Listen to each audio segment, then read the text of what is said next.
Inspire with Nendrix, the foundation. Hello and welcome back, Embraces Arms community. Thank you for joining us last week as we kicked off our new interview series, Homeschooling, the New Normal. In this series, we will engage parents from all over the country in a conversation about their homeschooling decisions, journeys, best practices, and COVID-19 impact on not only the general homeschooling and academic assistance of their children, but also its impact on their children's social connection. As we discussed last week, homeschooling is a form of education in which parents or others provide educational instruction for children at home rather than entering the children in a traditional public or private school setting. And it's a hotly debated issue. Many children are being educated at home in the United States right now. And some reports reveal that in the 2017-2018 school year, there was about 1.1 to 1.7 million children receiving their education through homeschooling with either a parent or a guardian or a tutor. And so unfortunately, not all of the states have a requirement to report the accurate numbers. So we predict that as of about 2020, that number may have increased significantly, partly due to COVID-19. So let's get right into our part 3. So today, of course, is our part 3. We are so excited because I get to talk to someone who is really special to me, and I'll tell you why later. But her name is Dr. Tiffany Mckinnon Russell. Dr. McKinnon Russell is an educator, consultant, and the founder of Thoughts of a Homeschool Mom Incorporated, a foundation created to empower moms to confidently teach, nurture, and support their creative children. She is a wife and a mom of a almost 10-year-old creative named Sydney. Not only is Sydney a creative, but she is a new author of an amazing book. She's affectionately known across the social media as the Dancing Disney Princess, recently appearing on Good Morning America and various other popular talk shows.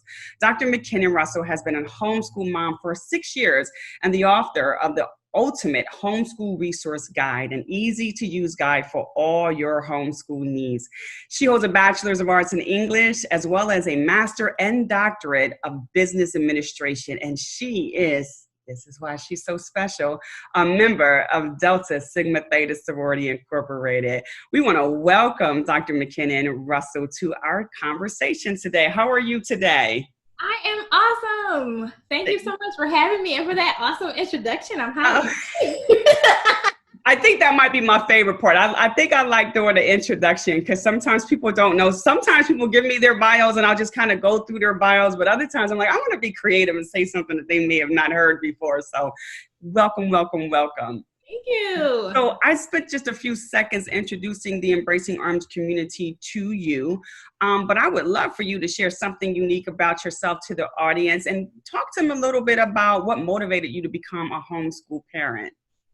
Well, I will say, first of all, homeschooling came into my life accidentally. It was not planned. I am very much a type A recovering perfectionist. And so I like things to be in specific order. And so homeschooling sort of disrupted that order and the things that how I thought life would go. But my motivation for homeschooling was because my daughter that you so beautifully described, she specifically requested to be homeschooled. She was 4 years old and she decided that her preschool that she was going to 3 days out of the week just was not going to cut it. And the 2 days that she was home with me, she felt that she enjoyed that more and she learned more. And she actually, the 3 things she said to me that stuck with me when we talked about it, she said, when I'm with you, we spend time together, I have fun and I learn. And so that's always stuck with me, when she said that. But that was really our motivation for starting. And then what had started with me with loving the homeschool process, really was watching her blossom and seeing all the ways that I could educate her and provide her with an awesome education in so many non-traditional ways that really attached to her passions and her interests and just allowed her to be more of herself. That's awesome. Yeah. So It's interesting that you said that she was loving it, because one of my previous interviewees, when I was talking to them about homeschooling and I asked them, something that they wish they had done different, and she said that she wished she would have enjoyed it more. She wished she would have been, like diving into it more than she had in hindsight. And so I know that I can tell that you enjoy it. I've been watching and following y'all. I'm like, they really enjoy this stuff, And I remember when my daughter asked to be homeschooled. And at the time I was like, oh, I don't know if I'm ready for all of that. I got all these degrees, but I don't know if I'm ready for teaching you. But her interest in being homeschooled was similar to Sydney's, that she wasn't really enjoying being in public school. She just felt like she wasn't learning everything that she wants to. And she was a creative. So how difficult or easy is it to be able to not only homeschool Sydney, but homeschool a person that is so entrepreneurial, so creative, and try to manage all of that as well as her lessons throughout the day? Well, you said it. It's managing. You have to really manage that, because she will wake up in the morning with an idea. Mm-hmm. And then that's where her mind is. And so what I really had to do was learn and really understand how she learned and understand what made her tick. Mm-hmm. And then figure out how to adjust myself to fit that. And I think that's one of the things that parents, sometimes when you get into the homeschooling process, you bring yourself into it, and then you're trying to figure out how to adjust everything to you. Mm-hmm. And you really need to figure out how to shape the environment to your child. Right. And so that's going to take some change in you, most likely. And so that was one of the things I had to do. And then I also had to understand that that entrepreneurial spirit for her is innate in her. My husband, I think he started his first business when he was like 16 years old. He's been an entrepreneur for forever. Right. And so I was the one who came from the corporate background and more of the, you go to school, you get a job, you work that job. I didn't really see that entrepreneurial side until he and I met. And so for her, though, that's all she knows. Mm-hmm. And so I had to understand that that's a natural part of who she is. Mm-hmm. And what I began to do was, instead of saying, okay, these are the lessons we have to do, wipe that out of your mind, we're not working on that idea, I figured out how to infuse it into her work. Mm-hmm. So, even with her book that she just wrote, that was a part of her language arts and her grammar and, and all of that. And so we used her manuscript to, as a part of her lesson. So that's how she wrote, and perfected her manuscript. And so I found authentic ways for her to delve into the creative projects and ideas that she has while we're still getting the work done. And it feels good to both of us. And I like that. I think, that's something that often is missing in education is young people's, the opportunity for young people to practice what they're learning, to put it into practice, to actually see it come to life. One of the things that I used to struggle with in high school, I don't even know how I managed to graduate from high school, but I made it, so whatever. But one of the things that I struggled with was understanding like a lot of math concepts. That wasn't the part of the brain that functioned well for me. And so for me, it was like, how can I apply this to real life? This just doesn't make any sense. Like, when am I going to use this thing again? And with you saying that you kind of infused like her manuscript into her lessons, like it made sense for her. She can make the connection with that. Is there any other instances where you were able to use kind of like those experiences to help teach her a lesson? Oh my goodness. Pretty much most of her lessons, we're infusing things that she's doing into them. Specifically for math, we literally used her book budget as a part of her math. We figured out, percentages and, how much, what's the shipping cost and where are we sending to? So we were we tried to use like real life things to plug in, and but for her, that is something that we naturally need to do because she's kinesthetic. So she needs to do in order to learn. She has to do. So it's not enough for me to just tell her, and it's not even enough for her to just see it. She actually has to actively be involved in it. And for her, it's more than doing a worksheet or something. So we really find like real world things. She knows how to create her own budgets and things because we've taught her how to do those. She understands, a lot of the different real world life skills things, and we plug those into her formal lessons. So the formal lessons make more sense to her and they stick. Okay. And, you know, and I think that's something that works well for most children as they're learning, but definitely for the kinesthetic learner because of their need to do in that process. So did you think, now I know that you received your PhD several years ago, so you were, well educated way before, starting this journey with your daughter. Did you feel like, though, in spite of that, that you had these degrees, you had that formal education, did you feel like you were qualified to actually do the homeschooling for your daughter? Up here? Absolutely. In my mind, I was like, yes, I can do that. It was in my heart though, because I think the question is not so much whether you have the aptitude, but it's grasping the idea that you are no longer a part of the educational process, but you are leading now the educational process for your child. And so that causes all these questions and some doubt, can I do this? Mm-hmm. Will I mess up my child? I've actually had parents who talk to me and say, I don't want to mess my kid up. Right. I don't want to do it the wrong way. Right. And so I think it was, for me, it was more of those questions and processing those things to say, okay, and realizing that in homeschool, there is no technical wrong way. So mm-hmm. you just have to find what works. And, I think so. It was two separate things. Like I knew I could do it. It was, will I do it well? Will she get what she needs? And, will this actually, work as me being the driving force behind her education? Okay. So did she ever, while we know that she was the one who was like driving this whole decision, like, hey, we need to have a conversation because I know I'm only 4 years old, but I know what I need. So I know that she kind of drove that conversation around what she needed, and you guys responded to it, just like, parents do. Like we listen, respond, and we take action. But at any point during her, time as a homeschool child, did she ever question it? Did she ever, lean in and say, maybe I should try public school for a little bit, or maybe, I want to do this because I want to be around more children. Has she ever done that? We went to one of her friends' kindergarten graduation, mm-hmm. and she was like, Mom, maybe I should go to school so I can have one of those. So it was kind of that kind of thing. But then when she really sat down and thought about it, she came back on her own later and was like, when I was talking about that, never mind. And so she was like, yeah, I just got excited about that celebration, but right. And, but what she does do regularly is she does talk to me about the fact that she likes what we're doing and she's okay.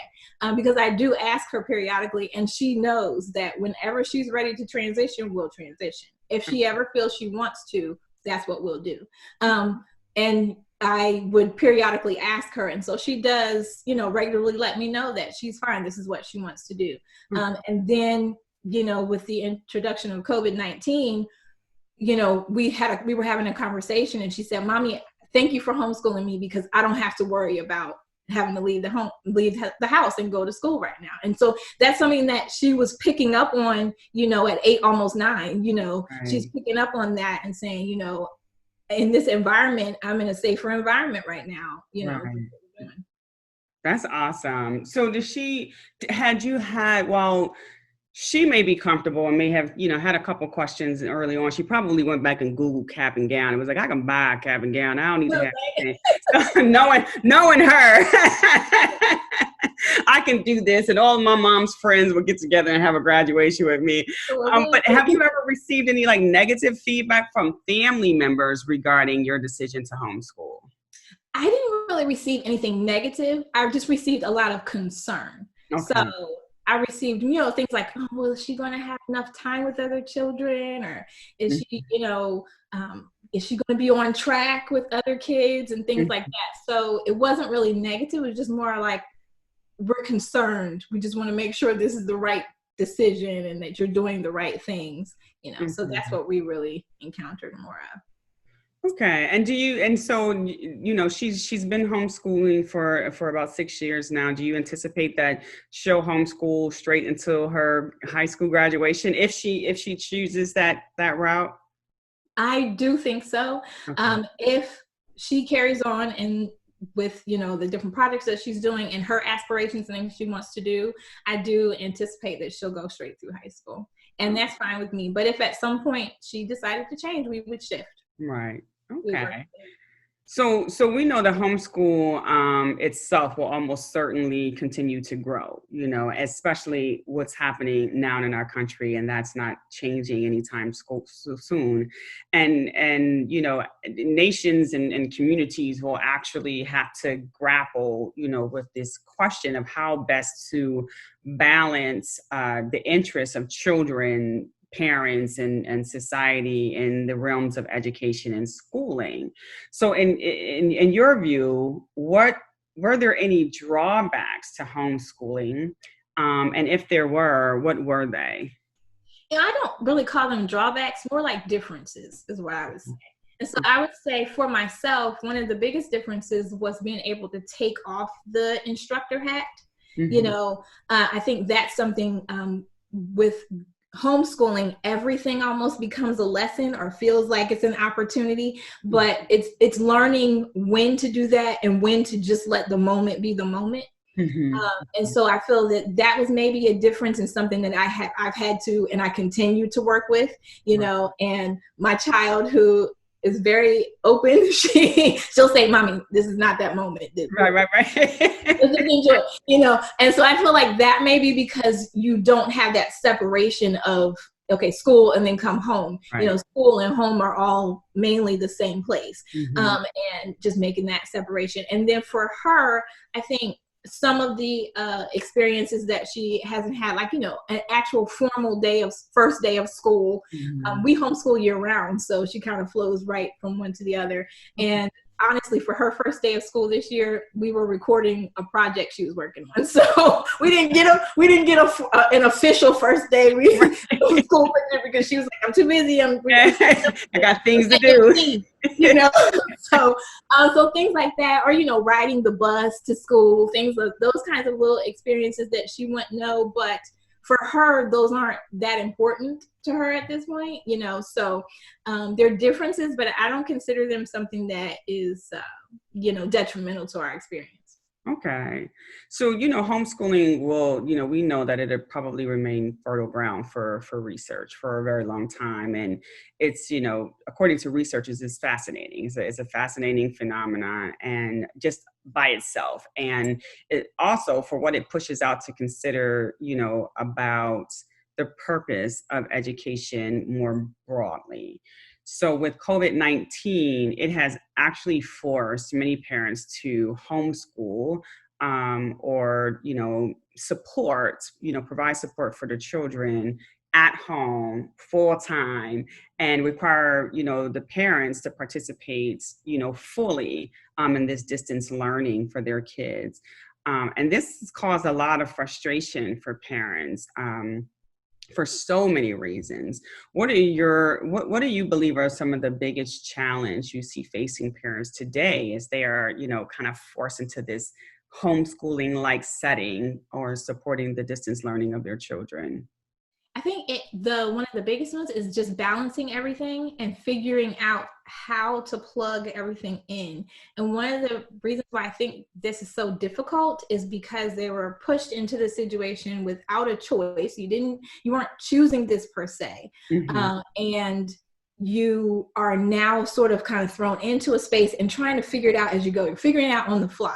Mm-hmm. So you didn't have an opportunity to sit back, look at everything and go, okay, this is how I think we want to function and do this based upon what changes are coming. It was just the change showed up, mm-hmm. and now everybody just has to get on board and get in line. Right. And I think one of the biggest challenges is balancing, and that's where the frustration is coming from, mm-hmm. because some parents, they have to work and have to go to work, and then you also have to educate your child. Mm-hmm. And you're doing that either solely as the main instructor, or you're now in a co-instructor position, mm-hmm. Along with their school.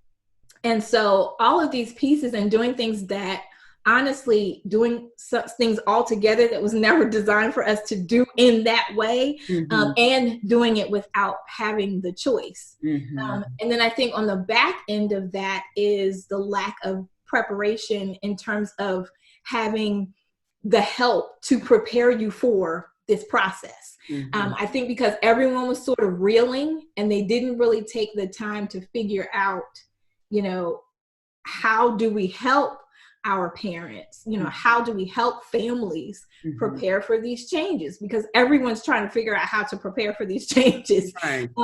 So I think those two pieces, balance and preparation. So not knowing yet how to balance because you haven't had a chance to step back and look at things. So you're just doing it on the fly. And then two, not really having the opportunity to prepare or have some sort of training or help that's provided to you to help you function in this process. So I think those are the two biggest challenges, and I think they can be addressed, but it needs to be done, I think, in cooperation with the schools and with, with specific organizations and area in the educational organizations giving information, and not, waiting for parents to come and look for the information, but really providing it in a way so that they are able to process, because the spiral of that is, the increased frustration, lack of self-care, different things that are going to trickle down from that because of the fact that everyone's just kind of running on all cylinders at this point, and soon they'll be running on fumes if you don't get the help you need. Yeah, I think one of the things that I was feeling a little concerned about, unfortunately I'm an empty nester, so that's something I didn't have to face this year, and thank goodness for my children, because God only knows how that would turn out for them. But what I am concerned about is, because a lot of these parents are now forced into this space to do this, that many of our kids who would have in a normal situation been on track, that come next year, they will be off track, and they may not be, at the right grade level. They may have to be held back. Like, what is your thoughts around that? I think especially and I'm gonna start with the virtual learning side. But I think especially for that side, parents really have to be an active part of this process, and the teacher and parents need to work together. I think the current way that our school system is set up is not really set up for that partnership in that way. It's more set up for the teacher to teach, and then the parent just to make sure that things get done. But they're not actively always a part of that. And so if you as a parent don't naturally insert yourself in that way into the process, and then no one has assisted you with that, what I believe, will continue to happen, because it was already happening before COVID-19. You had children sitting in the classroom who were falling. But I feel like what will continue to happen is you will have children who are sitting there looking at a screen. They're not going to ask the question. A teacher is going to be sort of overwhelmed and overworked. They're going to quickly answer the question or not be able to give that individualized attention. And that child is going to dwindle and dwindle and dwindle. And then by the time you realize it, you're going to be sort of in crisis mode. And so I believe that we are in a unique position right now where parents can really begin to embrace their part as either your child's instructor, if you're homeschooling, their primary instructor, but specifically in this virtual learning area, that you are the co-instructor for your child. And as the co-instructor, you are actively involved, which means you are involved in helping your child understand the concepts and information that they're learning. You're involved in helping them to be able to comprehend. And what that also means is, if you don't feel that you can do that without help, you must get the help you need to be able to support your child well. I think that both sides have to take that responsibility and be very serious about it and say, this is my role and this is what I'm going to do. And don't be, scared if you look like the overbearing parent. Be the overbearing parent. Mm-hmm. Make sure your child has what they need, because, and this hits home with me because my nephew is in the virtual learning space right now. He's dealing with that. And one of the things he says to me, he said, Aunt Tippy, I really don't like it. Mm-hmm. And, so I've talked to him about things that he can do to help himself in that space. Mm-hmm. Understanding how he learns, I can say, okay, when this is happening, these are things you need to do so you stay plugged in, or, things like that. But not all children have that. Mm-hmm. And I think parents need to be actively involved on their end, as well as teachers, so that, you can see things. So when something's happening, you can address it before it becomes that, it's that terrible, dramatic issue that now you're in crisis mode. So when you started your homeschool journey, did you feel like you had easy access to the information and a community to help you kind of get, where you needed to be so that you can be, effective with your daughter's homeschool journey? Or did you feel like you needed to dig really, really deep to find the information? There is so much information out there about homeschooling. Mm-hmm. So there was digging, but it was digging to find what fit, and really understanding, first of all, what are the requirements? What is required of me? And then, okay, now that I know what is required of me, then figuring out how will this function in my family, in my world, okay, and in how we function. And so it wasn't hard to find the information. The issue is there's so much. Okay. And so what happens then is you have all this information, and then you have all of these, now there's like, I don't know how many Facebook groups for homeschool and all these different things. And so you have a mom will come in and her question is, I'm looking for a curriculum for my second grader. And so then you get 80, 90 to 100 comments of all these different curricula for your second grader. And now that mom is more confused than she was when she came. Right. She was already confused. And so I think that's really what it is. There's so much information. And so I have a Facebook group myself, but I keep it small on purpose, mm-hmm. Because my focus around it is really to make sure you understand what's going on. And I'm not just like throwing information at you, mm-hmm. but it's really clear.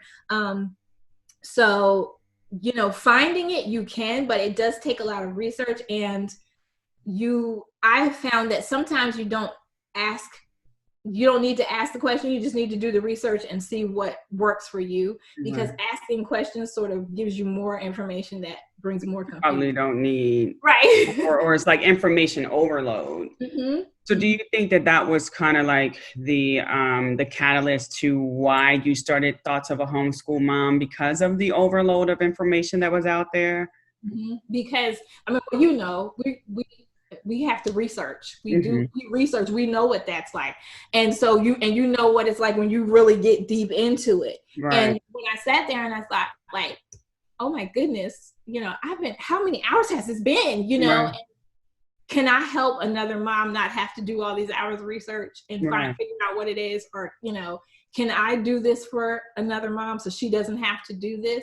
And so that's really where it came from, was me sort of chronicling that process of my own frustration, and then figuring out how to quickly get moms and parents to a place of understanding, so you can do the thing that you want to do anyway, which is educate your kid. Right. You're getting so caught up in, all the nuances of the other things. And so then the education of your child becomes less important, and that's the most important. So let's get you through these other pieces, figure out what it is you need to do, and then do it so that you can educate your child. And then just know that ongoing, there's going to be changes. Things are going to change. It's fluid, and that's okay, but you need to get started. Right. So what is your, some of the parents who are really struggling right now with the the new learning environments and being the primary in some cases for their child's learning experience. And, they're struggling with, not having their job, struggling with losing a loved one, or maybe a loved one is sick, or so many different layers of things is happening right now while our parents are transitioning into these new roles. Some of them are starting to consider what's called micro learning communities. And I remember a friend of mine talking to me about it on LinkedIn, and he was saying how that's something that they're considering. And so, I'm doing some reading about micro-learning communities and realize that, well, it's seemingly a really good idea, but, that's not accessible for all parents. Talk to the community, the audience a little bit about micro-learning communities, what you know about them and what you think, about that option. Well, micro-learning communities to me are the equivalent of like a homeschool co-op. So basically what you have is you have a group of parents who come together and say, we want to offer either this in this specific class, or we want to offer these specific subjects to our child. And then you identify an outside instructor, or the parents themselves determine who is going to be teaching a certain subjects. So, with micro-learning, or I think they're calling them like learning pods too now. I think that's another word for it now. Right. But with the micro-learning community, most of those now that are coming up they're bringing in a tutor, or they're bringing in a teacher who has, her certification, and she's coming in, and these parents are pulling their money together to pay this teacher to teach their children. And so I have two sides of feelings about it, because one, it's very much to me like a homeschool co-op. So it's something that I'm familiar with. Right. On the other hand, I do see it as, where if you don't have the means, then you really can't participate, because these situations are typically not that inexpensive, even when you're spreading it out among, several parents, because, you're bringing in a teacher who is certified, who is, who is well prepared to teach your children. And so you're not just, saying, hey, does anybody's grandma want to come? Right. Teach them how to crochet. Yay. Right. So you're bringing in a professional. And so you have to pay that professional individual. And so on that side, I do see where it creates a barrier, and it creates a wall in a sense for, communities and families who are not able to do it. But I can't say inherently that I see a problem with it, because one, it's something that I'm familiar with, and it's been happening. I feel like it feels new right now because so many more people are aware of it now, but the concept itself is not new. I think it's just more people are seeing it and doing it. And so now there's this question of, how does that fit? And, I think the other side of it is, how does that sort of take away from the traditional learning environment and taking children out of that space, and what sort of impact is that going to have on public schools and, private and charter and things like that? Okay. So what advice would you give other moms who have creative, innovative, entrepreneurial children like Sydney, and also considering the homeschooling experience? What advice would you give them? Pray. No. Step one. Prayer. No. And I said that in jest, but very seriously. First of all, really pray about, is this the right environment for you and for your child? And I put the parent in there too, because you're an active part of this. So don't leave yourself out. Really, think about whether it's right for you and right for your child. The other thing is once you get past that and you say, this is what I want to do, I say take some time to really learn your child. Learn who they are, learn how they learn, what makes them tick, tap into the things you already know about them. And then that will help you to really begin to shape the environment that they need, and be very keen on allowing their creative genius to come out. and giving them the space to create. Mm-hmm. You know, one of the things that I do with Sydney is we have what we call our creative meetings, and she has an opportunity to tell me what ideas she has, and we sit through it, and it's an actual meeting. We take minutes, and you know, and most of the time I leave with tasks, but things I need to do to help her. But you know, we do that, and so that allows her to get those ideas out of her head, and then she's able to sit down and say, okay, so this is what we're going to work on, you know, and mommy, this is the part you're going to do, and you know, so we'll come back and, you know, reconvene in a week and see where we are, you know. But we really do handle it that way, so that she's aware that I'm taking her creative ideas seriously. So she knows I take her seriously. I take her thoughts seriously. I take her, you know, her projects and the way that she wants to do things. It's a serious thing. We're not just saying, oh, you know, she's just doing a little something. And so I think that really helps creative children. It helps them to be more confident in the things that they're producing. And it also helps them to feel that support. It helps them to be able to more readily see the things that, you know, because creative children usually see it first and then do it. And so it helps them to even see more of what it is they want to do and really create things that, as a parent, if you allow it, I'm here to tell you, you will be awed by what your child creates. Right. You know, to think, oh my goodness, this is my child and they're really doing this, but you're actively creating the environment for them to do that. And I think it does take some time. You do need to plan, especially if you have other work and things you're doing. You do need to plan and do that. But I think it's worth it to take that time and to create that space, because you never know, you know, what that can become. Exactly. Well, thank you. Thank you for all of that great advice. And yes, you let Sydney know we take her seriously. Yes. We pay attention. So this is the lightning round. This is an opportunity for me to just throw a couple what may be considered controversial comments or questions to you and get your response either to the affirmative, negative, or pass if it's absolutely too controversial for you. So we put 20 seconds really on the clock. 20 seconds always run out, but 20 seconds, 5 comments, and you have about 4 seconds to respond to each one of those. Are you ready for the lightning round? Awesome. So the first one is, it is too expensive to homeschool. It can be, but it doesn't have to be. Okay. The second one, teacher certification. It doesn't determine an educator's capacity to be successful in the classroom. I think that's true. Current public school curriculum, it needs to be changed. That's true. Homeschool children don't receive the same quality of education. Absolutely false. We already know. Right? And the final one, parents, they should have formalized education in order to homeschool. Agree with this, and I will add, the reason why I agree is because when you look, depending on where you live and the requirements that you have to homeschool your child in the state where you live, there are certain levels of education that parents need to have depending on the state. So I do agree with that in some sense, yes. Okay. Well, thank you, Tiffany. Thank you for sharing, Sydney with us, with the world, really.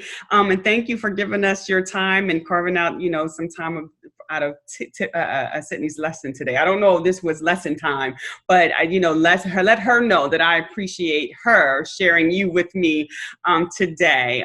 So thank you again for your thoughts. And I want to let the community know that if you are considering homeschooling your child and you want more information around how to do that and find the resources that you need to be effective, please look below. I have all of Dr. Tiffany Mckinnon Russell's information there for you.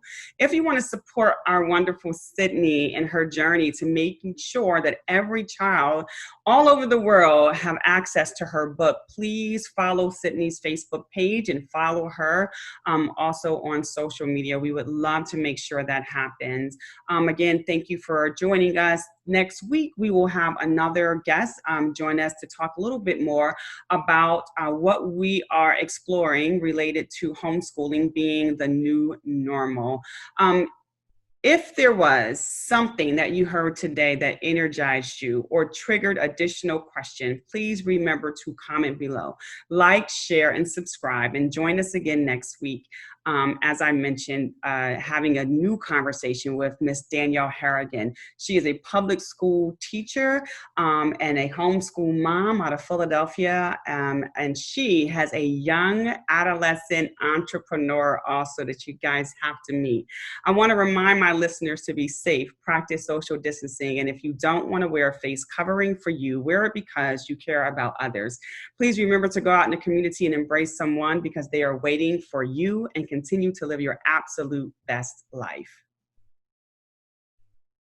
Hello, Embracing Arms community. I'm Dr. Tiffany Mckinnon Russell. I'm an educator, consultant, and the founder of Thoughts of a Homeschool Mom, and I live in Texas. And I'm here to remind you today to live your best life.